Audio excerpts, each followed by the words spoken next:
વિદ્યાર્થી મિત્રો, આજનો ટોપિક છે ચેપ્ટર નંબર 15 આર્થિક વિકાસ ભાગ 9. મુદ્દો છે આજનો સમાજવાદી પદ્ધતિ. આગળ આપણે જોઈ ગયા બજારવાદી પદ્ધતિ.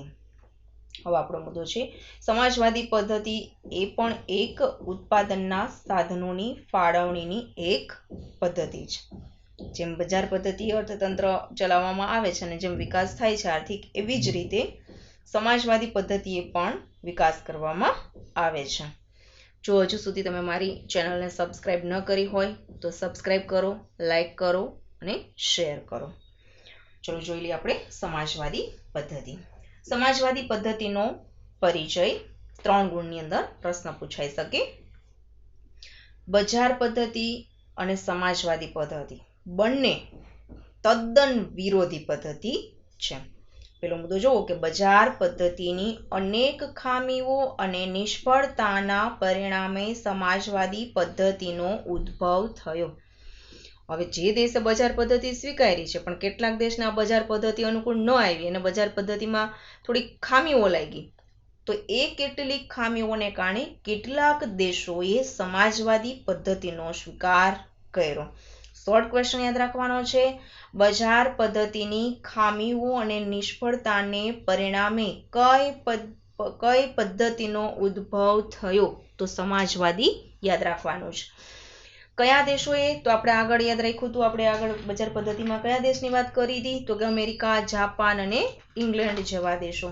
અહીંયા યાદ રાખશું સમાજવાદી પદ્ધતિમાં રશિયા અને ચીન જેવા દેશોએ આ પદ્ધતિનો સ્વીકાર કરી અને ઝડપથી આર્થિક વિકાસ હાંસલ કર્યો છે, એટલે કે કર્યો છે. હવે તમારે શું યાદ રાખવાનું? તો કે બજાર પદ્ધતિ ને સમાજવાદી પદ્ધતિમાં ફેર શું છે? તો કે બજાર પદ્ધતિ સંપૂર્ણપણે સ્વતંત્ર અને વ્યક્તિગત માલિકીની હતી અને સમાજવાદી પદ્ધતિ સંપૂર્ણપણે સરકાર હસ્તક હોય છે. બરાબર? અને વ્યક્તિગત કોઈ નિર્ણય આની અંદર લેવાતા નથી. તમામ નિર્ણયો અને તમામ માલિકી સરકારની જ હોય છે. આ વસ્તુ યાદ રાખવાની છે. ચલો, સમાજ પદ્ધતિ પણ એક ઉત્પાદનના સાધનોની ફાળવણીની એક પદ્ધતિ છે. સમાજવાદી આર્થિક પદ્ધતિ એ બજાર પદ્ધતિથી તદ્દન વિરોધી છે. Short question. સમાજવાદી પદ્ધતિ આર્થિક પદ્ધતિની તદ્દન વિરોધી પદ્ધતિ કઈ? તો બજાર પદ્ધતિ. ને બજાર પદ્ધતિની વિરોધી પદ્ધતિ કઈ? તો સમાજવાદી. કારણ કે સંપૂર્ણપણે બે વિરોધી, એક વ્યક્તિગત માલિકી છે ને એક સંપૂર્ણપણે સરકાર હસ્તક છે. ત્યાર પછીનો મુદ્દો જુઓ. સમાજવાદી આર્થિક પદ્ધતિમાં બધા જ આર્થિક નિર્ણયો રાજ્યતંત્ર દ્વારા લેવાય છે. રાજ્યતંત્ર જેટલા શબ્દો રાજ્યતંત્રના આવે તમારે સરકાર યાદ રાખવાનું છે. તમામ નિર્ણયો ત્યાંની સ્થાનિક સરકાર, સ્થાનિક એટલે કેન્દ્ર લેવલે આવેલી જે દેશની સરકાર હોય એ તમામ આર્થિક નિર્ણયો લે છે. હવે આર્થિક નિર્ણયો એટલે તમને ખબર છે ઉત્પાદનના કઈ વસ્તુનું ઉત્પાદન કેટલું કરવું, વસ્તુના ભાવ કેટલા રાખવા, એની વહેંચણી કેટલી કરવી, મોજશોખની વસ્તુનું ઉત્પાદન કેટલું કરવું.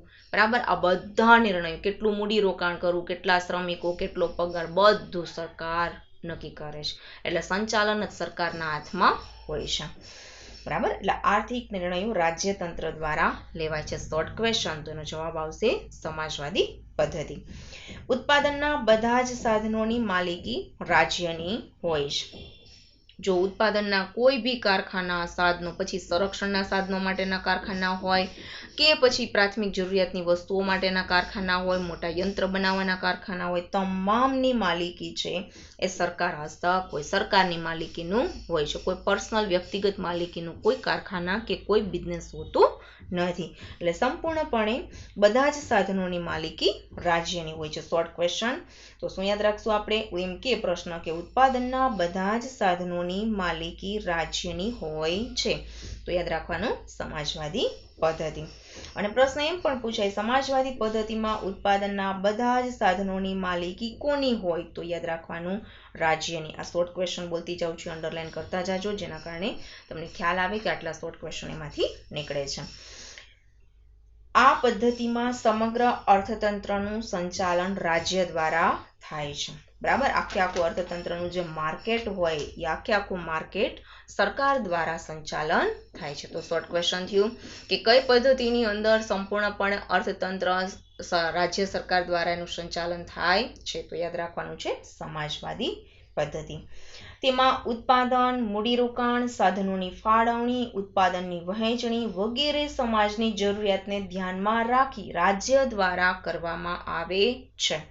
હવે ઉત્પાદન કેટલું કરવું, કઈ વસ્તુનું કરવું, મૂડીરોકાણ કેટલું નવું મૂડીરોકાણ કરવું, સરકારને જે આવક થતી હોય તો વસ્તી બી વધતી હોય તો લોકોની જરૂરિયાત વધતી હોય તો કઈ વસ્તુ પાછળ ફરી પાછું નવું મૂડીરોકાણ કરવું, કેટલું કરવું, સાધનોની ફાળવણી, તો આપણે સાધનો આગળ જોઈ ગયા, શ્રમ, મૂડી, જમીન, નિયોજન, આ બધા સાધનો છે.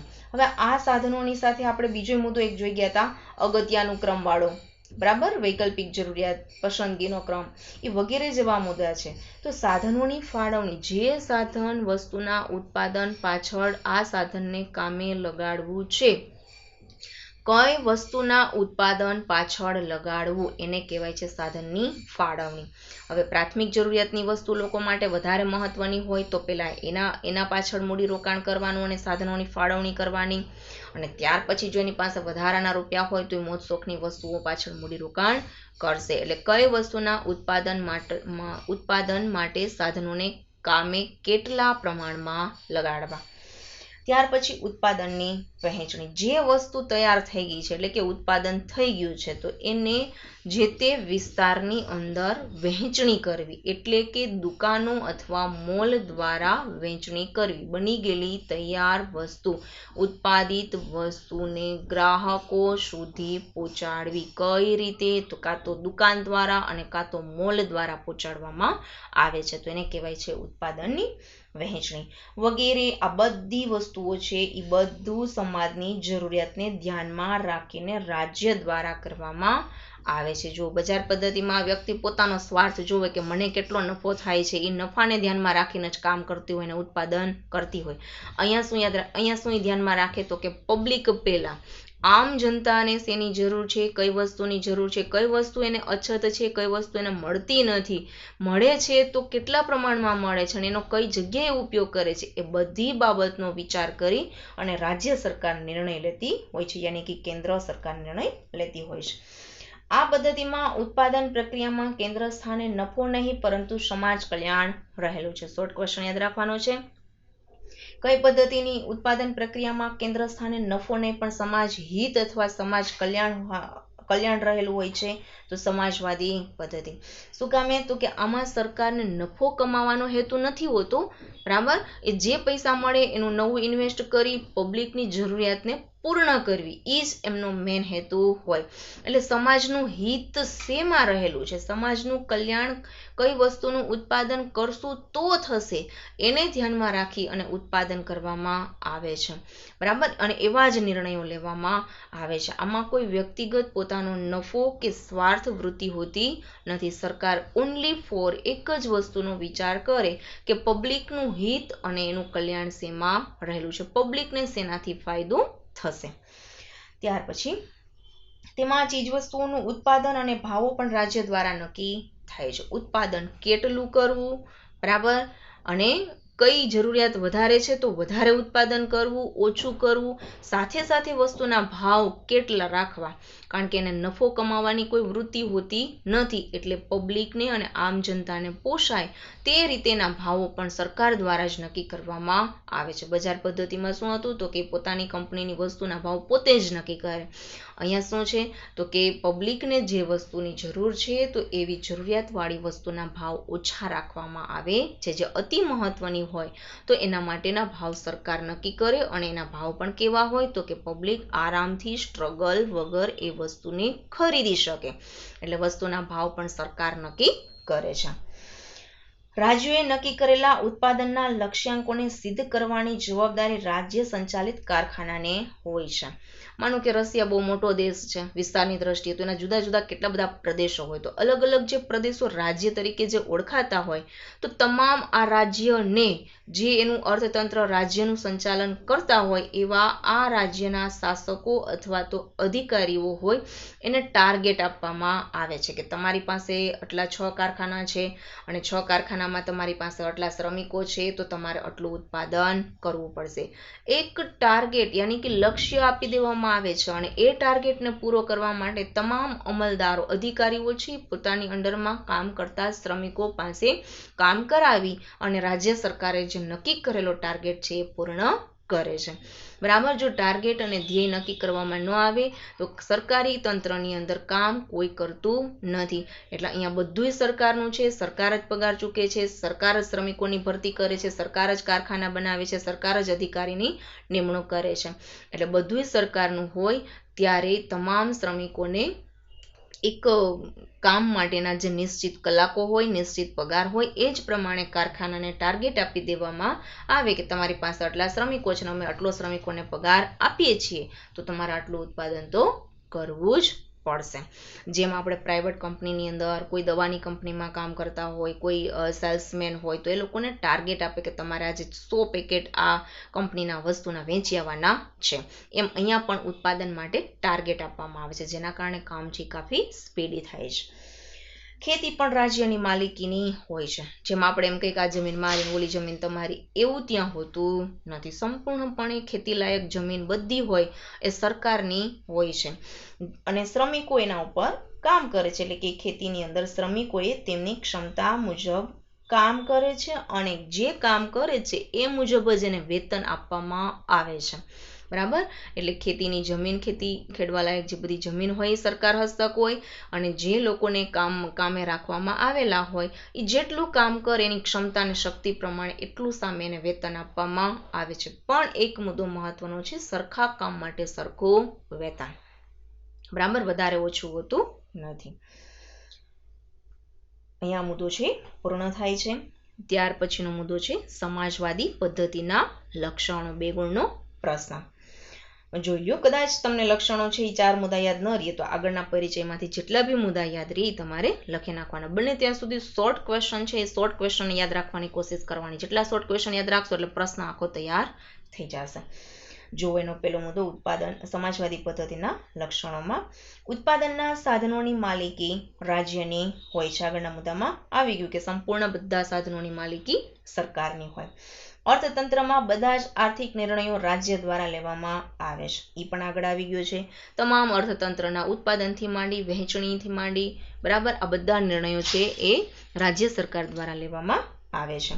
આર્થિક પ્રવૃત્તિના કેન્દ્રમાં નફો નહીં પણ સમાજનું હિત રહેલું છે. સરકારને પોતાનો કોઈ સ્વાર્થ હોતો નથી. નફો કમાવાનો, પૈસા કમાવાનો સ્વાર્થ હોતો નથી. જે બી પૈસા કમાય છે એ જ ફરી પાછા પબ્લિકની પાછળ નવા સાધનો, નવું મૂડીરોકાણ કરી, ઇન્વેસ્ટ કરી, નવા કર્મચારીને ગોઠવી, નવો પગાર બધાને આપી અને એની વ્યવસ્થાને જાળવવાની કોશિશ કરે છે. એટલે સમાજનું હિત છે એના માટે મહત્વનું હોય છે. શ્રમિકોને કામના બદલામાં વેતન ચૂકવવામાં આવે છે. જે શ્રમિક જેટલું કામ કરે, જેટલા કલાક કામ કરે, ટૂંકમાં જે શ્રમિકની જેટલી ક્ષમતા, જે પ્રમાણે કામ કરે એ જ પ્રમાણે એને વેતન ચૂકવવામાં આવે છે. અહીંયા આપણો આ મુદ્દો પણ પૂર્ણ થાય છે. સમાજવાદી પદ્ધતિના લાભ જણાવો. અને ત્યાર પછીનો મુદ્દો છે સમાજવાદી પદ્ધતિની ખામીઓ જણાવો. હવે બે સાથે પ્રશ્ન પૂછાય તો એમ પૂછાય, આગળના બજારવાદી પદ્ધતિ પ્રશ્નની અંદર મેં વાત કરી હતી કે સમાજવાદી પદ્ધતિના લાભાલાભ જણાવો. તો એ 3 ગુણનો પ્રશ્ન થયો. ખાલી લાભ પૂછાય તો 2 ગુણનો પ્રશ્ન. ખાલી મર્યાદા, ખામી કે ગેરફાયદા પૂછાય તો તમારે 2 ગુણના પ્રશ્ન તરીકે પૂછાઈ શકે અને લખવાના થાય. આમાં જેટલા મુદ્દા આપ્યા છે એટલા કમ્પલસરી તમારે લખવાના. 2 ગુણનો પ્રશ્ન હોય એટલે 4 થી 5 મુદ્દા લખવા. ચલો પહેલા આપણે લાભ જોઈ લઈએ. સમાજવાદી પદ્ધતિના લાભ. વિડીયોના અંત સુધી જોજો, કારણ કે સમાજવાદી અને બજાર પદ્ધતિના તફાવતના મુદ્દા બનાવીને, આખો પ્રશ્ન બનાવીને છેલ્લે મૂકેલો છે. એટલે વિડીયોને અંત સુધી જોજો. ચલો લાભ જોઈ લઈએ. પહેલો લાભ છે કે આ પદ્ધતિમાં સમાજની જરૂરિયાતો મુજબ ઉત્પાદન થવાથી બિનજરૂરી કે મોજ શોખની વસ્તુઓનું ઉત્પાદન થતું નથી.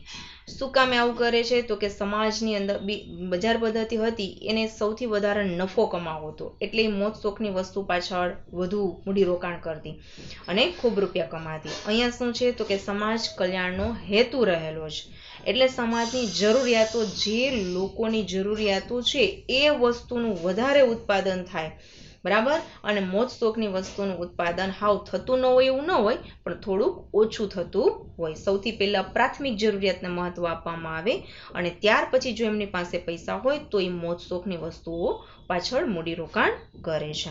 ત્યાર પછીનો મુદ્દો છે, આ પદ્ધતિમાં ઉત્પાદનના નિર્ણયો રાજ્ય અથવા રાજ્ય તંત્ર દ્વારા લેવાતા હોવાથી કુદરતી સંપત્તિનો દુર્વ્યય થતો નથી.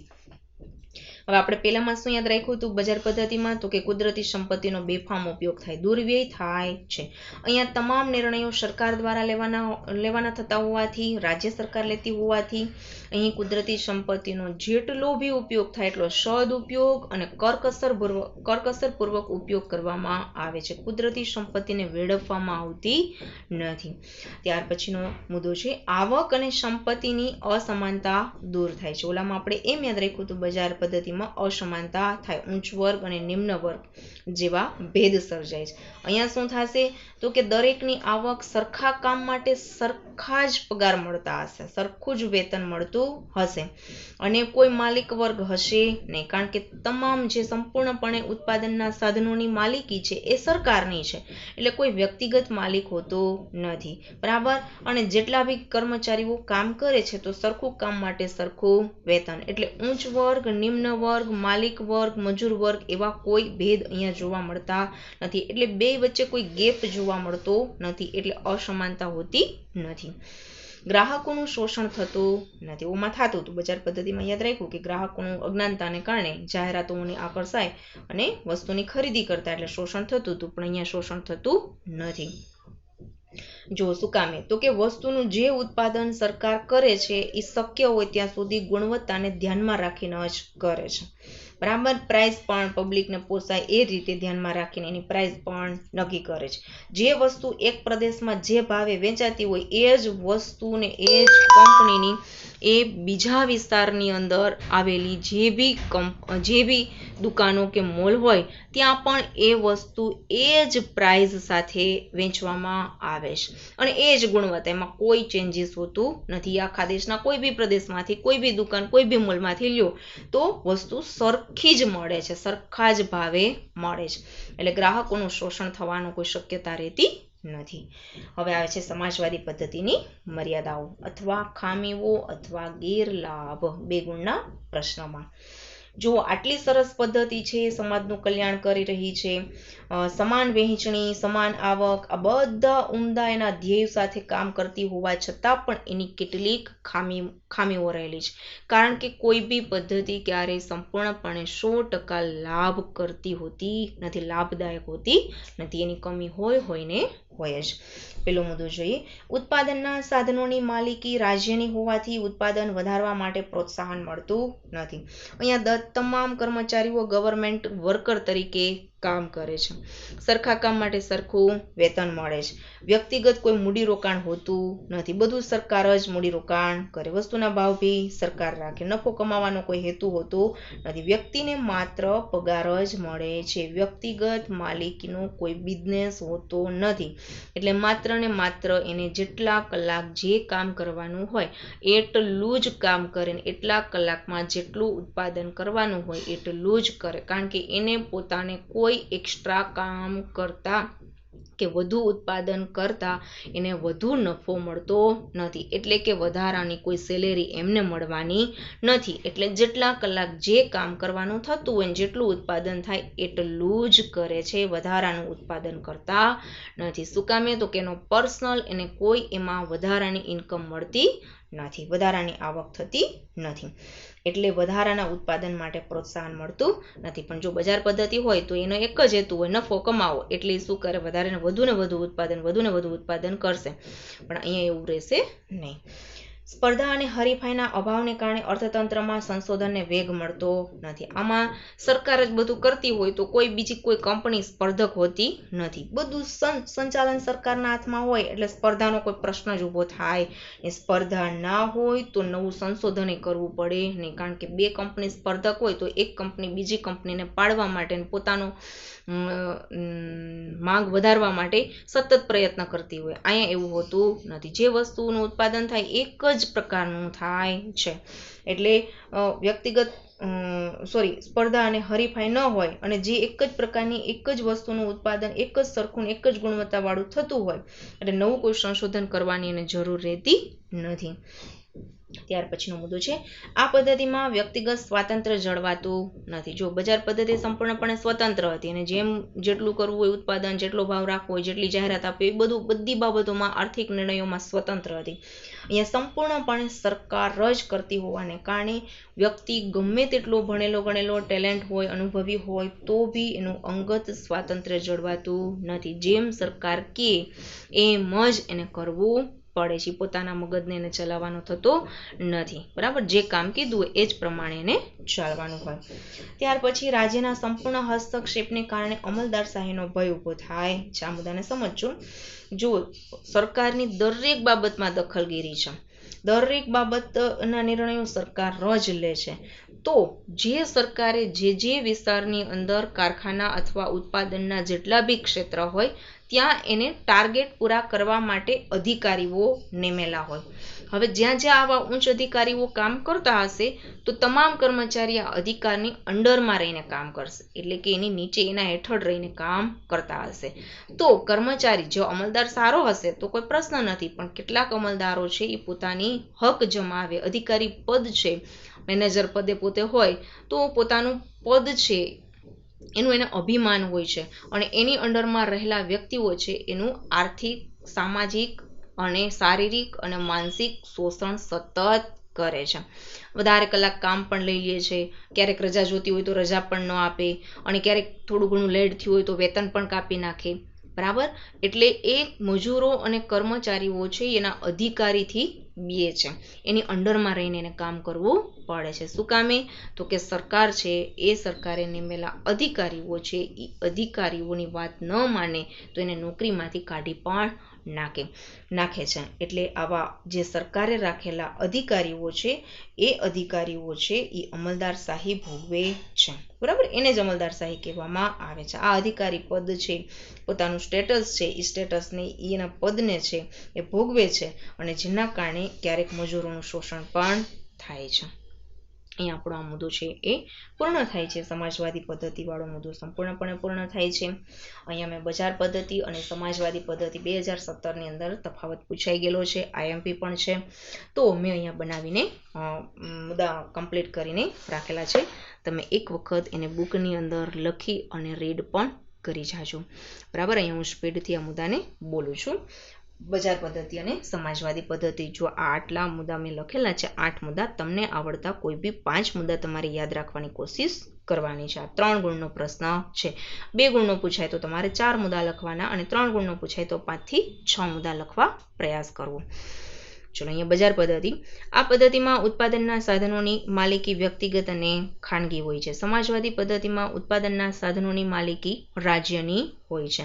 બીજો મુદ્દો, આર્થિક પ્રવૃત્તિના કેન્દ્રમાં નફો હોય છે. સમાજવાદી પદ્ધતિમાં ઉત્પાદનની પ્રક્રિયામાં કેન્દ્રના સ્થાને નફો નહીં પરંતુ સમાજ કલ્યાણ રહેલું હોય છે.